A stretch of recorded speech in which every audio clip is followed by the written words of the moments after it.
यकसा दर्जे के दो औलिया ने नाबालिग का अलग अलग जगह निकाह कर दिया तो अब इसका क्या हुक्म है।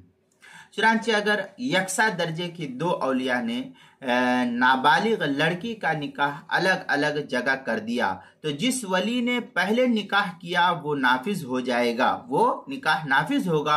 और अगर दोनों निकाह बिल्कुल एक वक्त में हुए या ये पता चल नहीं पाया कि किसने पहले निकाह किया तो ये दोनों निकाह इस सिलसिले में बातिल हो जाएगा और फिर अस्सिर नौ दोबारा निकाह करना पड़ेगा। अब जिसके साथ रहना हो उससे अस्सिर नौ वली जो है निकाह कर दे, यही बेहतर है। चुनांचे फतावा शाम में है वलौ ज़व्वजहा वलियान मुस्तवियान क़दम साबिक़ फ़इल्लम यदरी औ वक़ा मान बतला। इस तरीके की इबारत दुर मुख्तार माशामी जो ज़करिया बुक डिपो देवबंद का हिंदी नुस्खा उसके किताबुल निकाह बाबुल वली चौथी जिल्द सफ़ा 199, किताबुल मसाइल उसकी चौथी जिल्द सफ़ा 135 पर इसको नकल किया गया, वहां देख सकते हैं।